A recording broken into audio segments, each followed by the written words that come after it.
বিশ্বাস মানুষের জীবনের অন্যতম প্রধান ভিত্তি। যে বিশ্বাস আমাদের মনকে আচ্ছন্ন করে সেটি আমাদের কাজ, চিন্তা এবং লক্ষ্যকে পরিচালিত করে। শ্রীমদ্ ভগবদ গীতার সপ্তদশ অধ্যায় শ্রদ্ধা ত্রয় বিভাগ যোগ এই বিশ্বাসের প্রকৃতি এবং তার প্রভাব নিয়ে এক অসাধারণ দার্শনিক আলোচনার মাধ্যমে আমাদের সামনে হাজির হয়। এই অধ্যায়ের মূল প্রতিপাদ্য হল মানুষের স্বভাব এবং তার কর্মের মধ্যে সম্পর্ক। শ্রীকৃষ্ণ এই গীতায় আমাদের তিনটি প্রধান গুণ সত্য, রজ এবং তম সম্পর্কে জানান। মানুষের বিশ্বাস এবং তার আচরণ এই গুণগুলোর দ্বারা প্রভাবিত হয়। এখানে আমরা দেখতে পাই কেমন করে এক ব্যক্তির খাদ্যাভ্যাস, যজ্ঞ, তপস্যা এবং দান তার মানসিক এবং আধ্যাত্মিক অবস্থাকে প্রকাশ করে। সত্যগুণ আমাদের শান্তি, শুদ্ধতা এবং জ্ঞানের দিকে নিয়ে যায়। রজগুণ আমাদের তৎপরতা এবং বাসনার পথে ঠেলে দেয়, আর তমগুণ আমাদের অলসতা এবং অজ্ঞতার অন্ধকারে নিমজ্জিত করে। এই অধ্যায়ের আলোচনা স্পষ্ট হয়ে ওঠে যে আমাদের জীবনযাত্রা, কর্ম এবং আচার আচরণের শুদ্ধতা আমাদের আধ্যাত্মিক উন্নতির জন্য কতটা গুরুত্বপূর্ণ। শ্রীকৃষ্ণ আরও বলেছেন, আমাদের বিশ্বাস শুধু বাহ্যিক কার্যকলাপের মধ্যে সীমাবদ্ধই নয়, এটি আমাদের চিন্তার গভীরতায় নিহিত। আমাদের তপস্যা বা যজ্ঞ যদি ফলের আশা ছাড়া এবং শুদ্ধ মনোভাব নিয়ে সম্পন্ন হয়, তবেই সেটি প্রকৃত আধ্যাত্মিকতার প্রতিফলন। তাহলে আসুন শ্রীকৃষ্ণের জ্ঞানের এই অপার সাগরে প্রবেশ করি। শ্রদ্ধা ত্রয় বিভাগ যোগ আমাদের দেখাবে কেমন করে সঠিক বিশ্বাস ও সৎকর্মের মাধ্যমে আমরা আমাদের জীবনকে আরও উজ্জ্বল, শুদ্ধ এবং অর্থবহ করে তুলতে পারি। আমাদের চিন্তা, বিশ্বাস এবং কর্মের শুদ্ধতা কেবল আমাদের জীবনকেই নয়, পুরো মানব সমাজকেও এক নতুন আলোয় আলোকিত করতে পারে। গীতার সপ্তদশ অধ্যায়ের প্রথম শ্লোকটি হল, অর্জুন উবাচ যে শাস্ত্র বিধিম উত্তেজ্য যদন্তে শ্রদ্ধয়াম্বিতা তেষাং নিষ্ঠা তুকা কৃষ্ণ সত্য মাহ রজস্তাম। অর্জুন বললেন, হে কৃষ্ণ, যারা শাস্ত্রের বিধান ত্যাগ করে কিন্তু গভীর বিশ্বাস নিয়ে পূজা করে, তাদের সেই বিশ্বাস কি সত্যগুণে, রজগুণে না তমগুণে অন্তর্ভুক্ত? অর্জুন জানতে চান, যারা শাস্ত্রবিধি অনুসরণ না করেও বিশ্বাস থেকে পূজা করেন, তাদের সেই শ্রদ্ধা কোন গুণের, অর্থাৎ সত্য, রজ, তম দ্বারা পরিচালিত হয়? তিনি ঈশ্বরের দৃষ্টিতে এ বিষয়ে স্পষ্ট ব্যাখ্যা চান। শ্রীকৃষ্ণ বললেন, শরীরধারী জীবদের বিশ্বাস তিন প্রকারের হয়, সত্য গুণের, রজগুণের এবং তমগুণের। এগুলো তাদের প্রকৃতির উপর নির্ভর করে। শোনো, আমি এগুলি ব্যাখ্যা করছি। ভগবান শ্রীকৃষ্ণ বলেন যে প্রত্যেকের বিশ্বাস তাদের চরিত্র ও গুণের ভিত্তিতে গঠিত হয়। সত্যগুণের বিশ্বাস শান্ত, রজগুণের উদ্যমশীল এবং তমগুণের অজ্ঞতাপূর্ণ। হে ভারত, প্রত্যেক ব্যক্তির বিশ্বাস তার প্রকৃতির সাথে সামঞ্জস্যপূর্ণ। মানুষ বিশ্বাসময় এবং তার বিশ্বাস অনুযায়ী সে হয়। বিশ্বাস একজন মানুষের প্রকৃতিকে নির্দেশ করে। তার মন যা বিশ্বাস করে সে সেই অনুযায়ী আচরণ করে এবং তার জীবন গঠিত হয়। সত্যগুণে অবস্থিত ব্যক্তিরা দেবতাদের পূজা করে, রজগুণের দ্বারা চালিত ব্যক্তিরা যক্ষ ও রাক্ষসদের পূজা করে, আর তমগুণে অবস্থিত ব্যক্তিরা প্রেত ও ভূতগণের পূজা করে। কোনো গুণের দ্বারা পরিচালিত মানুষ কাকে পূজা করবে তা নির্ধারিত হয়। সত্যগুণের মানুষ ঈশ্বরমুখী হয়, রজগুণের মানুষ ক্ষমতা ও সম্পদের পেছনে যায়, আর তমগুণের মানুষ অন্ধবিশ্বাস ও অজ্ঞতায় নিমগ্ন থাকে।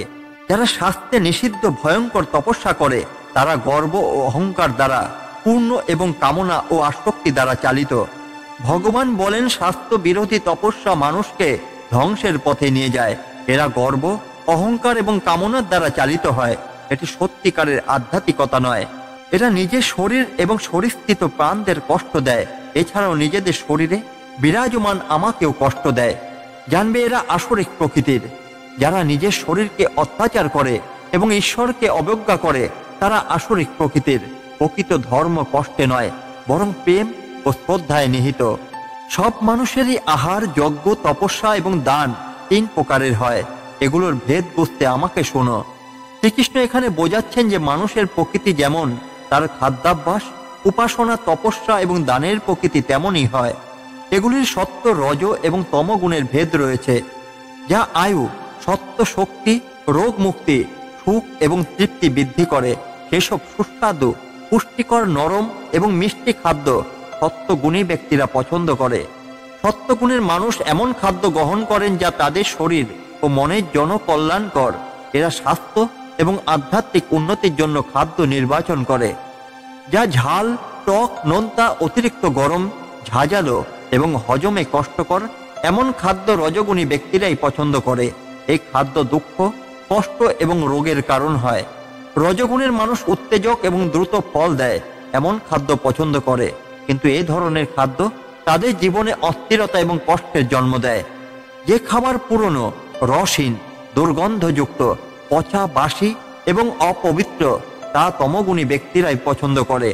তমগুণের মানুষ এমন খাবার গ্রহণ করে যা স্বাস্থ্যের জন্য ক্ষতিকর এবং মন প্রাণের উপর নেতিবাচক প্রভাব ফেলে। এটি অলসতা ও অজ্ঞানতাকে বৃদ্ধি করে। যজ্ঞ যা স্বাস্থ্যবিধি অনুযায়ী এবং ফলের আকাঙ্ক্ষা ছাড়াই সম্পন্ন হয়, শুধুমাত্র কর্তব্যবোধ থেকে করা হয়, সেটি সত্যগুণের। সত্যগুণের যজ্ঞে কোনো ব্যক্তিগত লাভ বা কামনা থাকে না। এটি শুদ্ধ আত্মত্যাগের প্রতীক এবং ঈশ্বর প্রেমে অনুপ্রাণিত। যজ্ঞ যা ফল লাভের আকাঙ্ক্ষা নিয়ে বা অহংকার প্রদর্শনের জন্য করা হয়, এ ভারতশ্রেষ্ঠ, তা রজগুণের অন্তর্গত। রজগুণের যজ্ঞের মূল উদ্দেশ্য থাকে ব্যক্তিগত লাভ বা অন্যদের প্রতি নিজের শ্রেষ্ঠত্ব দেখানো। এতে আত্মত্যাগের অভাব থাকে। এই শ্লোকগুলো মানুষের খাদ্য, যজ্ঞ এবং কার্য প্রকৃতির উপর ভিত্তি করে তাদের গুণাবলীর ভিন্নতা তুলে ধরে। এগুলো আমাদের জীবনে সত্য, রজ এবং তম গুণের প্রভাব বুঝতে সাহায্য করে। যজ্ঞ যা স্বাস্থ্যবিধি অনুসারেই নয়, যেখানে খাদ্য মন্ত্র নেই, যেখানে পুরোহিত বা ব্রাহ্মণকে দক্ষিণা দেওয়া হয় না এবং যেখানে বিশ্বাসের অভাব রয়েছে, তা তমগুণের অন্তর্ভুক্ত। তমগুণের যজ্ঞে শুদ্ধতার অভাব থাকে। এ ধরনের যজ্ঞ কেবল বাহ্যিক প্রদর্শন বা অজ্ঞতার কারণেই করা হয় এবং এতে ঈশ্বরের প্রতি সঠিক ভক্তিই থাকে না। দেবতা, ব্রাহ্মণ, গুরু এবং জ্ঞানীদের পূজা করা, সুচিতা, সরলতা, ব্রহ্মচর্য এবং অহিংসা, এই গুণাবলীকে শারীরিক তপস্যা বলা হয়। শারীরিক তপস্যা হলো এমন আচরণ যা আত্মার উন্নতির জন্য সহায়ক। এটি মানুষের মধ্যে শুদ্ধতা, শিষ্টাচার এবং নৈতিকতার বিকাশ ঘটায়। যে বাক্য কারো কষ্ট দেয় না, যা সত্য, মনোরম এবং কল্যাণকর এবং স্বাধ্যায় ও জপ অনুশীলন, এগুলোকে বাচিক তপস্যা বলা হয়। বাচিক তপস্যা মানে কথা বলার মাধ্যমে শুদ্ধতা বজায় রাখা। সত্য এবং কল্যাণকর কথা বলা মানুষের মধ্যে শান্তি ও সৌহার্দ্য তৈরি করে। বাচিক তপস্যা মানে কথা বলার মাধ্যমে শুদ্ধতা বজায় রাখা। সত্য এবং কল্যাণকর কথা বলা মানুষের মধ্যে শান্তি ও সৌহার্দ্য তৈরি করে। মনোনীত প্রশান্তি, সদ্ভাব, মৌনতা, আত্মসংযম এবং ভাবের বিশুদ্ধতা, এই গুণাবলীকে মানসিক তপস্যা বলা হয়। মানসিক তপস্যা হলো মনের বিশুদ্ধতা বজায় রাখা। এটি মনকে স্থির, শান্ত এবং সদাচারপূর্ণ করে তোলে। এটি আত্মার উন্নতির জন্য অত্যন্ত গুরুত্বপূর্ণ। যে তপস্যা গভীর বিশ্বাস ও নিষ্ঠার সঙ্গে এবং ফলের আকাঙ্ক্ষা ছাড়া করা হয়, তা সত্যগুণের অন্তর্ভুক্ত। সত্যগুণের তপস্যা ঈশ্বরের প্রতি ভক্তি ও কর্তব্য বোধ থেকেই করা হয়। এতে কোনো ব্যক্তিগত স্বার্থ বা লোভ থাকে না। এটি আধ্যাত্মিক উন্নতি ঘটায়।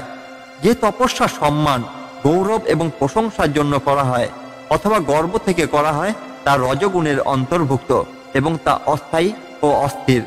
রজগুণের তপস্যার উদ্দেশ্য থাকে নিজের অবস্থানকে উচ্চতর দেখানো। এটি স্বার্থপর মনোভাব থেকে পরিচালিত হয় এবং দীর্ঘস্থায়ী ফল দেয় না। এই শ্লোকগুলো আমাদের জীবনে তিনটি গুণের প্রভাব বোঝাতে সাহায্য করে। এগুলো শারীরিক, বাচিক এবং মানসিক তপস্যার প্রকৃতি এবং তাদের ফলাফলকেই ব্যাখ্যা করে। যে তপস্যা মূর্খতা দ্বারা পরিচালিত এবং নিজের বা অন্যের ক্ষতি সাধনের জন্য করা হয়, তা নিষ্ঠুর এবং তমগুণের অন্তর্ভুক্ত। তমগুণের তপস্যা হলো এমন আচরণ যা অজ্ঞতা এবং ক্রূরতার দ্বারা চালিত হয়। এটি নিজের শরীর ও মন এবং পরিবেশের উপর নেতিবাচক প্রভাব ফেলে। যে দান নিঃস্বার্থভাবে এবং যথাযোগ্য পাত্র, সঠিক সময় ও স্থানে, উপকারের প্রত্যাশা ছাড়াই দেওয়া হয়, তা সত্যগুণের অন্তর্ভুক্ত। সত্যগুণের দান হলো নিঃস্বার্থভাবে কল্যাণের জন্য দান করা। এতে দাতার উদ্দেশ্য থাকে অন্যের কল্যাণ সাধন, যা আত্মাকে শুদ্ধ করে। যে দান প্রতিদান পাওয়ার উদ্দেশ্যে বা কোনো ফল লাভের আশায় দেওয়া হয় এবং যা কষ্টসাধ্য হয়, তা রজগুণের অন্তর্ভুক্ত। রজগুণের দানের উদ্দেশ্য থাকে ব্যক্তিগত লাভ। এটি নিঃস্বার্থ নয় এবং এতে অহংকার বা লোভের প্রভাব থাকে। যে দান অনুপযুক্ত সময়ে, অযোগ্য পাত্রে, অসম্মানের সঙ্গে এবং অবজ্ঞা করে করা হয়, তা তমগুণের অন্তর্ভুক্ত। তমগুণের দান হলো এমন দান যা অজ্ঞতা, অবহেলা বা অযত্নের সঙ্গে করা হয়। এটি দাতার প্রকৃতি ও উদ্দেশ্যের বিশুদ্ধতার অভাব প্রকাশ করে। ওম, তৎ এবং সৎ এই তিনটি শব্দ ব্রহ্মের প্রতিনিধিত্ব করে। এই শব্দগুলোর মাধ্যমে প্রাচীনকালে ব্রাহ্মণ, বেদ এবং যজ্ঞ প্রতিষ্ঠিত হয়েছিল। এই শ্লোকটি ওমকারের মহিমা বোঝায়। ওম, তৎ এবং সৎ শব্দগুলির আধ্যাত্মিক ক্রিয়াকলাপকে শুদ্ধ এবং ঈশ্বরের সঙ্গে সংযুক্ত করে। তাই যজ্ঞ, দান এবং তপস্যা ওম উচ্চারণ করে শুরু করা উচিত। এটি শাস্ত্রবিধি অনুযায়ী এবং ব্রহ্মজ্ঞ ব্যক্তিরা এভাবেই আচরণ করেন। এই শ্লোকটি নির্দেশ করে যে ওম শব্দটি যজ্ঞ, দান এবং তপস্যার শুদ্ধতার প্রতীক। এটি আমাদের কার্যকলাপকে ব্রহ্মের সঙ্গে সংযুক্ত করে। তৎ শব্দটি ফলের আকাঙ্ক্ষা ছাড়া যজ্ঞ, তপস্যা এবং দান সম্পন্ন করার প্রতীক। এটি মোক্ষ কামনাকারীদের জন্য নির্দেশিত। তৎ শব্দটি ইঙ্গিত করে যে আত্মিক ক্রিয়াগুলি নিঃস্বার্থভাবে এবং মোক্ষ লাভের জন্য হওয়া উচিত। এতে ব্যক্তিগত আকাঙ্ক্ষার স্থান নেই। সৎ শব্দটি সত্য এবং পবিত্র ভাব প্রকাশ করতে ব্যবহৃত হয়। হে পার্থ, এটি প্রশংসনীয় কাজের জন্য ব্যবহৃত হয়। যজ্ঞ, তপস্যা এবং দানের স্থিতি বোঝাতে সৎ শব্দটি ব্যবহৃত হয়। সৎ শব্দের মাধ্যমে শুদ্ধ, সত্য এবং কল্যাণকর কার্যকলাপ বোঝানো হয়।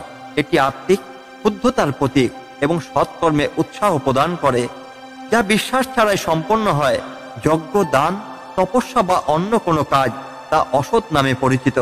হে পার্থ, এমন কাজ এই জীবনে বা পরজীবনে কোনো ফল দেয় না। এই শ্লোকগুলো বোঝায় যে কোনো আচার, অনুষ্ঠান বা কাজ যা আন্তরিক বিশ্বাস ছাড়া করা হয় তা নিষ্ফল। আধ্যাত্মিকতার জন্য বিশ্বাস এবং নিষ্ঠা অপরিহার্য। সপ্তদশ অধ্যায়ে শ্রীকৃষ্ণ বিশ্বাস, দান, তপস্যা এবং কার্যকলাপের গুণাবলীর উপর আলোকপাত করছেন। সত্য, রজ এবং তম গুণের প্রকৃতি আমাদের দৈনন্দিন আচরণ এবং আধ্যাত্মিক জীবনের উপর গভীর প্রভাব ফেলে। শ্রীমদ্ ভগবদ গীতার সপ্তদশ অধ্যায়ে শ্রীকৃষ্ণ আমাদের জীবনের গভীরতম সত্যটি বুঝতে সাহায্য করেন। বিশ্বাস কেবলমাত্র একটি ধারণাই নয়, এটি আমাদের অস্তিত্বের ভিত্তি। আমাদের বিশ্বাস কেমন হবে তা নির্ধারণ করে আমাদের কর্মের গুণ এবং জীবনের দিশা।